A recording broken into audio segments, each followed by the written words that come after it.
अस्सलाम वालेकुम। Economy matters में खुशामदीद। मैं हूं शाजिब अहमद। सबसे पहले शामिल करेंगे टॉप स्टोरीज।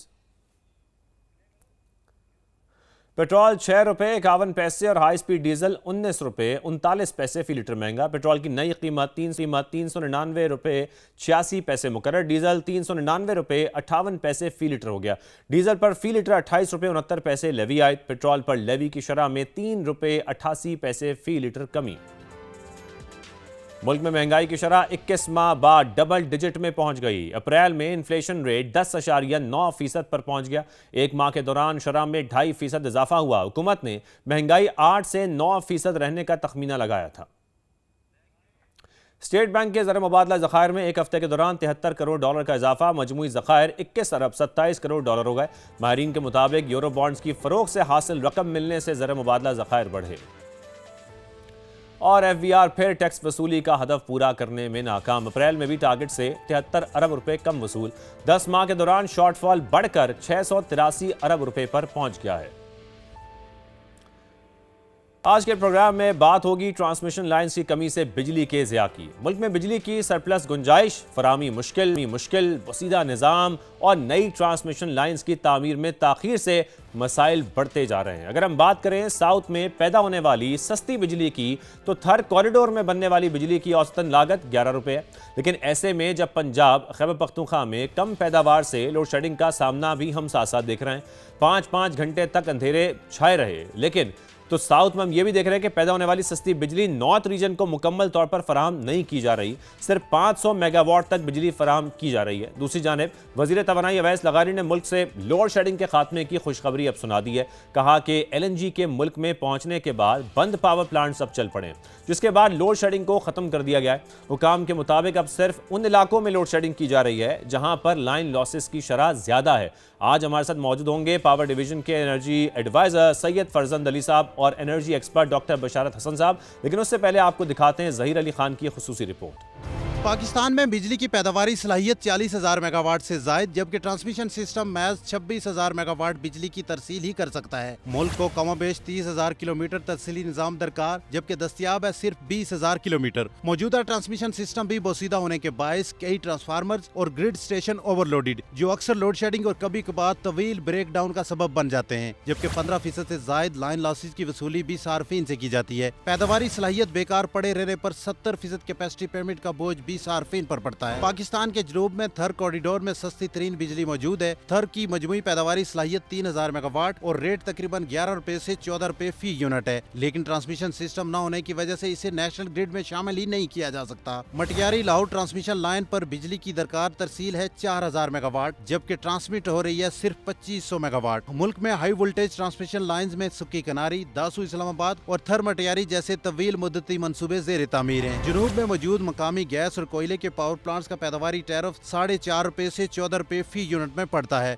जबकि 1838 मेगावाट के विंड पावर प्लांट्स का टैरिफ 28 रुपए फी यूनिट है। इसके मुकाबले में दरामदी LNG से पैदावारी टैरिफ 40 रुपए से जायद, फर्नस ऑयल से 60 रुपए, जबकि डीजल से फी यूनिट 90 रुपए से जायद पड़ रहा है। खलीजी जंग के बायस LNG की अदम दस्तियाबी पर 6,000 मेगावाट के पावर प्लांट्स बंद करना पड़े, जबकि नीलम जेलम फनी खराबी के बायस बंद पड़ा है। अगर ट्रांसमिशन लाइन्स होती तो ना मुल्क में लोड शेडिंग होती, ना फिक्स चार्जेस आयद किए जाते और ना ही बिजली के बिल अवाम पर बिजली बनकर गिरते। ज़हीर की यह खुसूसी रिपोर्ट आपने देखी। एक चलूँ, फैज़ान अली साहब हमारे साथ मौजूद हैं। बशारत साहब भी हमें ज्वाइन कर चुके हैं। फैज़ान साहब, पहले मैं आपकी तरफ आऊँगा। मुख्तलिफ स्टेटमेंट्स आई हैं बिजली ज़ाया होने की, हमने देखा है, मुसलसल इस पर बात की जाती है। और रिसेंटली FPCCI के जो रहनुमा हैं SM तनवीर साहब, उन्होंने भी कहा कि साउथ में बनने वाली 9,000 मेगावाट सस्ती बिजली ज़ाया हो रही है। ये बिजली हाई लोड एरियाज जैसे पंजाब है वहाँ पर नहीं पहुँच पा रही है, जिससे फिर लोड शेडिंग का सामना करना पड़ता है। अगर बात की जाए सक मटियारी लाहौर ट्रांसमिशन लाइन की, तो ये मुकम्मल 4,000 मेगावाट बिजली ट्रांसमिट नहीं कर पा रही है। जरा इस पर आप हमें बता सकते हैं, इसकी क्या तफसील है इस वक्त आपके पास? जी अस्सलाम वालेकुम, thank you for having me.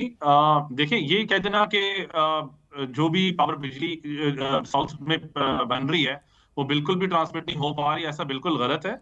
देखिए, जो हमारा जो बिजली का निज़ाम होता है वो डायनामिकली, जो हमारे साउथ में पावर प्लांट्स हैं वो नॉर्थ में उसकी ट्रांसफर कैपेबिलिटी बिल्कुल है। हमारे पास 2 कॉरिडोर्स हैं, एक HVDC है और एक AC कॉरिडोर है। इनको कुल मिला के जो आपकी साउथ की पावर है वो ट्रांसफर नॉर्थ तक कर सकती है। लेकिन अब यहाँ सवाल ये पैदा होता है कि आपकी डिमांड कितनी है। डिमांड हमारी, आपको पता है, पावर सिस्टम में on 24 hour basis and seasonal basis vary करती रहती है। तो आज से 1 माह पहले या 1.5 माह पहले जो डिमांड की सूरत हाल थी, जो 12,000-13,000 मेगावाट पे खड़ी थी, वो आज उसकी डिमांड की सूरत हाल ये है कि वो 18,500 मेगावाट पे है। तो जब डिमांड आज से 1-1.5 माह पहले 12,000 थी और दिन के टाइम 6,000 मेगावाट थी, और आप लोकली कुछ सोलर से पैदा कर रहे थे, कुछ आपकी हाइडल से पूरी हो रही थी, तो फिर ये जो ट्रांसफर कैपेसिटी ऑब्वियसली आपको जितनी नीड है उसी बेसिस पे होती है। अनफॉर्चुनेटली उसको मद्देनजर रखते हुए कुछ नॉन एक्सपर्ट्स लेकिन जो लोग हैं फैजान साहब, सॉरी टू कट यू, लेकिन नीड के साथ साथ हमें वो बिजली सस्ती भी तो पड़ रही है अगर उसको हम ट्रांसमिट करते हैं तो। जी जी, देखिए, जो आप बिजली, जो भी आपका ओवरऑल यूनिफॉर्म एक टैरिफ सिस्टम है, जो भी आप अपना इलेक्ट्रॉन, चाहे वो साउथ से है या वो नॉर्थ से है, जब आप उसको एक अपने सिस्टम में डाल देते हैं तो वो एक ही इलेक्ट्रॉन बन जाता है, वो चाहे उसकी खपत साउथ में है या नॉर्थ में है।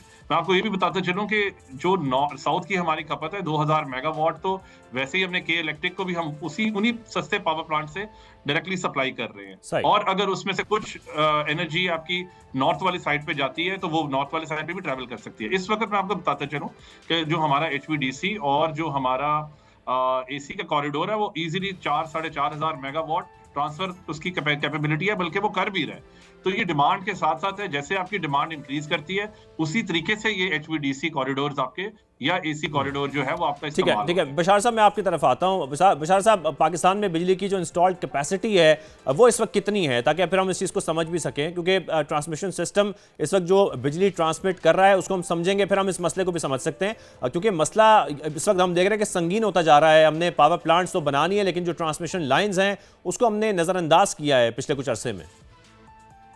जी, अस्सलाम वालेकुम। इस वक्त जो है कैपेसिटी हमारी 46,000 मेगावाट्स की है। इसके अलावा भी काफ़ी जो है पाइपलाइन में इसके अलावा हैं, उसमें से कुछ जो है वो पावर मिनिस्टर ने रुकवाए हैं कि जब आपके पास ऑलरेडी 46,000 मेगावाट्स की कैपेसिटी आ चुकी है और आपकी रिक्वायरमेंट सर्दियों में 7-8 हज़ार मेगावाट्स होती है, गर्मियों में बढ़कर 22,000 मेगावाट या चले आप कह लें 26,000 मेगावाट्स हो जाती है, तो फिर आपने 46,000 मेगावाट से कैसे जनरेशन लाइसेंस इशू कर दिए? इस पे नेपरा ने क्या देखा, क्या फोरकास्ट थी जिसके ऊपर ये काम किया गया?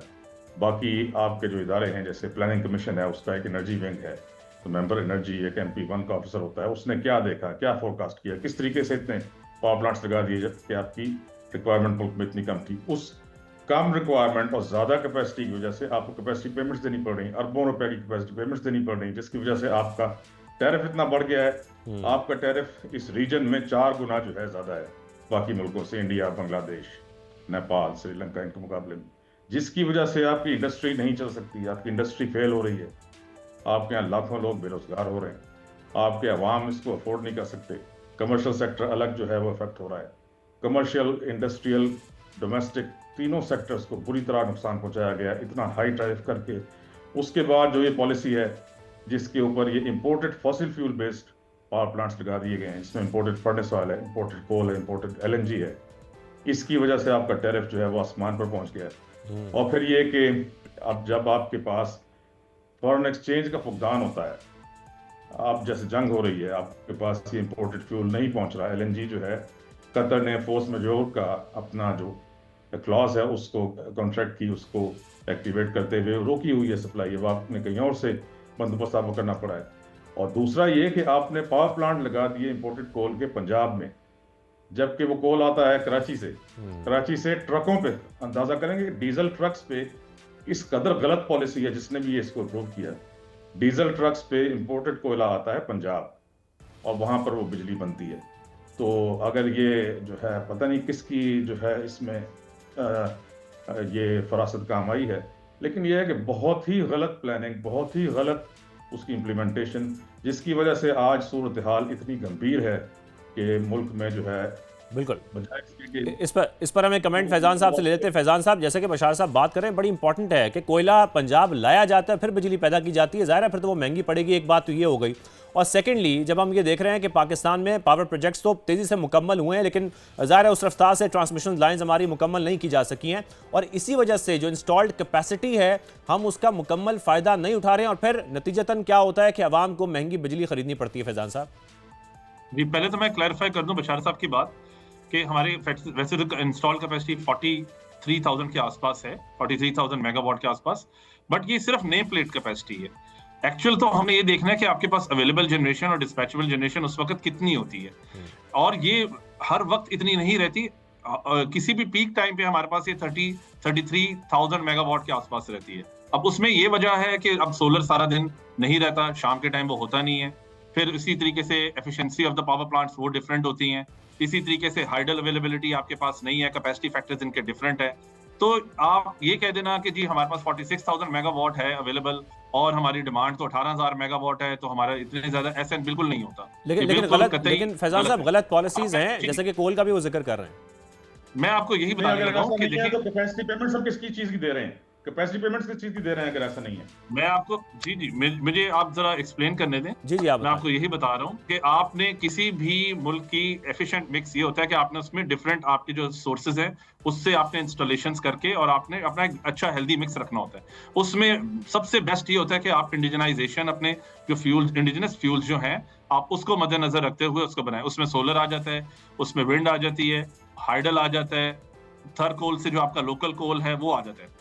इस बात से मैं एग्री करूंगा कि बहुत सारी प्लानिंग का फुकदान था, या उसमें मिसमैचेस थी, या उसमें शॉर्टकमिंग्स थी, जिसकी वजह से जो अभी बशारत साहब भी बात कर रहे हैं कि आपने इंपोर्टेड कोल का पावर प्लांट पंजाब में लगाया, ठीक है वो था, but that is only a single power plant. फिर जहां तक गैस की पावर प्लांट्स की बात है, गैस के पावर प्लांट्स आप जितना ज्यादा आप सोलराइजेशन को इनकरेज करेंगे, वो quick ramping up power plants हैं। वो क्विकली शाम के टाइम आपके पास, सुबह के टाइम सूरज होता है, शाम के टाइम वो सारे सूरज वाले आपके दोबारा ग्रिड पे आते हैं। सो यू नीड पावर प्लांट्स जो क्विकली रैंपिंग अप हो। वो सिर्फ गैस पावर प्लांट्स हैं, कोयला इतना फ्लेक्सिबल नहीं है। हाइडल होते हैं, हाइडल आपके पास सर्दियों में होता नहीं है। तो इस तरह के पावर प्लांट्स आपको चाहिए होते हैं, एक ऑप्टिमाइज मिक्स चाहिए होता है। ये कहते ना कि ऐसा बिल्कुल गलत हो रही है, आपने सारा कुछ ये गलत है, ये बिल्कुल ठीक नहीं है, दुरुस्त बात नहीं है। और एलएनजी जहां तक है, एलएनजी के अनफॉर्चुनेटली ये सारा मसले मसाइल हो गया, वरना तो अगर आपके पास एलएनजी होती तो लेकिन फैजान साहब हम ये तो कह सकते हैं कि इस वक्त जो महंगी बिजली है उसका सबसे बड़ा रीजन जो है वो कैपेसिटी पेमेंट्स ही है। फिर जी आप ये देखें, अब वही तो इसी को मद्देनजर रखते हुए जो गुज़िश्ता 1-1.5 साल के अंदर जो हमने प्लानिंग की है, उसमें 7-8 हजार मेगावाट के जो पावर प्लांट्स हैं वो हमने फ्यूचर में जो आ रहे थे उनको रेडिकेट किया, और उससे $17 बिलियन की जो बचत जो अगले साल वो जाना था कंज्यूमर पे, वो खत्म हो गया। फिर इसी तरीके से जो एग्जिस्टिंग आईपीपीज है उनमें जो रिनेगोशिएशंस हुई हैं, उनके कॉन्ट्रैक्ट्स में आपको सबको पता है, टास्क फोर्स ने जो रिनेगोशिएट किया है वो 3.5 ट्रिलियन रुपीस की बचत होगी। उसमें जो डिफरेंट क्लॉजेज हैं उसका नतीजा ये हुआ कि आप इंडस्ट्रियल सेक्टर से पूछें, गुज़िश्ता 2 सालों में अप्रैल मार्च 2024 से लेकर आज तक इंडस्ट्रियल टैरिफ 18 रुपए कम हो गया, 30 रुपए पर यूनिट पे आ गया। इंडस्ट्रियल को उनको सरप्लस पैकेज दी है, 23 रुपए पर यूनिट जो एडिशनल कंजम्पशन करेंगे वो 23 रुपए पे किया। तो ये सारे रिफॉर्म्स का जो एजेंडा है मिनिस्ट्री का और जो करंट गवर्नमेंट का, ठीक है, वो हम बिल्कुल ऐसे तरीके से कर रहे हैं, और आप इसका इंडस्ट्री इसकी गवाह है। सही है। बशार साहब, एक तो आप इस पर भी कमेंट कीजिएगा जो आप बात कर रहे थे। सेकेंडली बशार साहब, आज हमने ये भी देखा है कि वैस लगारी साहब आए, उन्होंने लोड शेडिंग के खात्मे की बात भी की है, और जो बात इस वक्त की जा रही है कि एलएनजी मिलने की जो सूरत हाल है वो बेहतर हो गई है। अगर वो स्पॉट मार्केट से खरीदी जाती है तो ज़ाहिर है फिर वो महंगी पड़ेगी कंपैरेटिवली कतर से, तो फिर अल्टीमेटली यही होगा कि हमें फिर बिजली महंगी मिलेगी जब आवाम तक वो पहुंचेगी। तो आप बिल्कुल सही कह रहे हैं। दूसरा ये है कि वैस लगारी साहब ने मुझे खुद ये कहा कि मैंने चारों सूबों के, बल्कि 6 के 6 वज़ीर-ए-आला को लेटर्स लिखे हैं कि तुम्हारे जो सूबे हैं उसमें जितनी भी बिल्डिंग्स हैं, ये बिल्डिंग्स जो हैं 70% बिजली ये एयर कंडीशनिंग में खर्च करती हैं और हीटिंग लाइटिंग में, तो इसका कोई बंदोबस्त करो। मैंने उनको बताया कि जी ये टेक्नोलॉजी हम बाहर से लाए हैं, इसको कहते हैं eco friendly net zero construction. उसमें रेट्रोफिट भी किया जाता है एग्जिस्टिंग बिल्डिंग्स को, नई बिल्डिंग्स जो हैं इस कॉन्सेप्ट पर बनाई जाती हैं, तो उससे आप 70% बिजली तो सिर्फ उसके डिजाइन से और जो मटेरियल आप यूज करते हैं उससे बचा लेते हैं, बाकी 30% आप रिन्यूएबल सोर्सेज से ले लेते हैं, तो those buildings become 100% net zero carbon neutral buildings. तो उन्होंने बहुत अप्रिशिएट किया था। अब इसके ऊपर काम फौरी तौर पे करना चाहिए मिनिस्ट्री को, इसको फरोग दे। अगर टेक्नोलॉजी चाहिए तो हम इनको फ्री देने को तैयार हैं। उसके अलावा आपको बताऊं, बड़ा इंपॉर्टेंट सुनिएगा, मैंने खुद करवाई थी यूएस एनरेल से सैटेलाइट मैपिंग, जिसमें कि उन्होंने हमें बताया, मैप्स बना कर दिए कि विंड का पोटेंशियल पाकिस्तान में 3,25,000 मेगावाट्स का है, जिसमें 50,000 मेगावाट सिर्फ कराची वो के पास जो है गारोकेटी बंदर का कॉरिडोर, वहां से आपको मिलता है। उसके अलावा सोलर का पोटेंशियल है 2.9 मिलियन मेगावाट्स। बगास बायोमास का पोटेंशियल है 5000 मेगावाट्स। हमने पॉलिसी बनाई शुगर सेक्टर के लिए, जिसमें कि तमाम शुगर मिल्स जो हैं वो इस पॉलिसी के तहत उन्होंने पावर प्लांट्स लगाए, हाई प्रेशर बॉयलर्स उन्होंने जो है उसके ऊपर, क्योंकि पहले वो जिस टेक्नोलॉजी से बनाते थे बगास से बिजली, वो बहुत ही कम बिजली उसमें बनती थी, बहुत ही प्रिमिटिव टेक्नोलॉजी थी, पुरानी टेक्नोलॉजी थी। उनको नई टेक्नोलॉजी इंपोर्ट करके दी, टेक्नोलॉजी ट्रांसफर किया, उनको लेके गए बाहर, उनको टेक्नोलॉजी भी दिखाई, उनके लिए फाइनेंसिंग भी अरेंज करके दी। तो वो पावर प्लांट्स लगे हुए हैं 5000 मेगावाट, सिर्फ आपको शुगर इंडस्ट्री दे सकता है। 4 महीने का उनका सीजन होता है बगास का। उसको उसके बाद जो बायोमास है, जो कि क्रॉप वेस्ट है, जिसको आप जला देते हैं, वो वहां पे इस्तेमाल हो सकता है। पूरे साल आपको आपका शॉर्टफॉल है सिर्फ 4500 मेगावाट्स का है। 5000 मेगावाट्स आपको सिर्फ जो शुगर इंडस्ट्री से मिल सकता है, लेकिन इसको नहीं लिया जाता। उसके बाद वेस्ट टू एनर्जी का इतना बड़ा पोटेंशियल है पाकिस्तान में, solid waste to energy, liquid waste to energy. Waste energy से आपको ना सिर्फ ये कि बिजली मिलती है, इससे आपको गैस मिलती है, इससे आपको खाद मिलती है, ऑर्गेनिक फर्टिलाइजर मिलती है। वेस्ट वाटर जो है, जैसे कराची है इतना बड़ा शहर है, 550 million gallons per day of raw sewage is being disposed of into Arabian sea. बेड़ा गर्क वहां की जो है एक्वाटिक लाइफ का हो रहा है। वो सारा का सारा पानी रिसाइकल होकर वापस शहर को आ सकता है। शहरी पानी के लिए तरस रहे हैं बूंद बूंद को। इनके पास टेक्नोलॉजी नहीं है, टेक्नोलॉजी हम देने को तैयार हैं अगर आप लेने वाले हों। उसके अलावा बायोगैस, अब 4 लाख भैंसों का जो डंग है वो कराची में लांडी से वो समुद्र में फेंक देते हैं। ये सारा का सारा जो ये गोल्ड माइन है, इस पे कार्बन क्रेडिट्स आपको मिलियंस ऑफ डॉलर्स मिलते हैं इन प्रोजेक्ट्स के ऊपर। मैं एक प्रोजेक्ट पे आजकल काम कर रहा हूँ, लखोडे लैंडफिल जो लाहौर का है, उससे मिलियंस ऑफ डॉलर्स इनको लेकर देंगे कार्बन क्रेडिट्स। इस तरह हर शहर में हो सकता है। उसके अलावा बायोफ्यूल्स है, हमने इनको बायोडीजल की टेक्नोलॉजी डेवलप करके ऑल्टरनेटिव एनर्जी डेवलपमेंट बोर्ड से पीएसओ को दी, तो क्यों नहीं डेवलप करते आगे। उसके बाद E20 यहाँ पे 20% एथेनॉल मिक्स पेट्रोल, इस्लामाबाद के 3 पेट्रोल पंप्स पे इनको चला। बशारत साहब जो बातें कर रहे हैं फैजान साहब, ये सारा पोटेंशियल अगर वाकई हमारी पॉलिसी मेकिंग का हिस्सा बन जाए तो वाकई हम इससे फायदा उठा सकते हैं। सेकेंडली फैजान साहब इस पर भी जरूर कमेंट कीजिएगा। एक मसला हमारा गर्मियों में शिद्दत से सामने आता है और वो है हमारे सिस्टम ओवरलोडिंग होने से जो ट्रिपिंग का मसला है। अगर हम सिर्फ लाहौर की बात भी करें तो जैसे ही तलब बढ़ती है, हवा चलती है, बारिश होती, कुछ भी हो, बिजली हमारे यहाँ गायब हो जाती है। इस मसले के हल के लिए मिनिस्ट्री इस वक्त कोई इकदाम कर रही है? जी, बहुत सारे इकदाम इस पे चल रहे हैं। इसको कहते हैं ग्रिड मॉडर्नाइजेशन पे और डिजिटाइजेशन पे। एक स्पेसिफिकली अलग एक रिफॉर्म डिजिटाइजेशन, और आपने अखबारों में भी पढ़ा होगा। जो डिजिटाइजेशन का जो सबसे पहला जो एलिमेंट है वो है स्मार्ट मीटर्स का, क्योंकि आपको जो इंफॉर्मेशन आती है किस जगह पे ट्रिपिंग हुई है या किस वजह के बेसिस पे ट्रिपिंग हुई है, वो जब तक आपकी जो इंफ्रास्ट्रक्चर है वो डिजिटाइज नहीं होता और रियल टाइम बेसिस पे आपको इंफॉर्मेशन आपके सिस्टम की नहीं दे रहा होता, तब तक आप उसको एक्शन नहीं ले सकते। You can not control what you can not measure, so you need to measure at first and then you can always control it. तो हमने स्मार्ट मीटर्स का एक रिफॉर्म्स का एक एजेंडा लॉन्च किया है, जिसमें अब जितने भी मीटर्स न्यू कनेक्शंस होंगे और जितने भी डिफेक्टिव मीटर्स होंगे और उसके अलावा भी जो मीटर्स होंगे वो सारे सिंगल फेज मीटर्स पे कन्वर्जन हो जाएगी, और वो फिर रियल टाइम बेसिस पे आपके not only metering data but also the healthiness of your जो सिस्टम है उस पे। इसी तरीके से जो ट्रांसफार्मर है उसके ऊपर भी smart metering transformer monitoring system लगता है, वो उसकी भी स्पेसिफिकेशंस अप्रूव हो चुकी हुई हैं। और अब वो जितने भी नए ट्रांसफार्मर्स लगेंगे आप देखिएगा उनके साथ एक बिल्ट इन मॉनिटरिंग सिस्टम लगेगा जो रियल टाइम बेसिस पे एक्चुअली डेटा बता रहा होगा, और उसका रिमोटली कंट्रोल भी, अगर कोई सिस्टम ओवरलोड होगा वो रिमोटली एक अलार्म जनरेट कर देगा और आप उसको कंट्रोल कर सकेंगे। तो ये कुछ इनिशिएटिव्स हैं। इसके अलावा ग्रिड बेसिस पे भी स्केडा सिस्टम्स और मॉनिटरिंग सिस्टम्स इंप्लीमेंटेशन हो रही है। जहां तक बशारत साहब की मैं क्विकली अगर कमेंट कर दूं, बशारत साहब ने जितनी भी बात की वो जनरेशन की बात की है। जनरेशन का अनफॉर्चुनेटली ये है कि हमारी वैसी डिमांड कम हो रही है क्योंकि लोग अपने तहीं आप जनरेट कर रहे हैं और गवर्नमेंट भी इसको इनकरेज कर रही है। लेकिन महंगी जनरेशन। जी सर, वही मैं कह रहा हूं। नहीं, सोलर को आप देखें, अब जितनी भी आगे जो नेक्स्ट 10 इयर्स का प्लान है उसमें कोई इंपोर्टेड फ्यूल पे कोई पावर प्लांट नहीं है, सारे इंडिजिनस रिसोर्सेज पे हैं। थर कोल पे है, वाटर पे है, सोलर पे है, विंड पे पावर प्लांट्स है। नेक्स्ट 10 इयर्स का कोई प्लांट ऐसा नहीं है जो कि इंपोर्टेड फॉसिल फ्यूल बेस्ड है। सही है, बहुत शुक्रिया। हमारे साथ फैजान अली साहब मौजूद, आपने भी हमें शो में वक्त दिया, आपके कीमती वक्त का बहुत शुक्रिया। हमें इजाजत दीजिए, अल्लाह हाफिज़।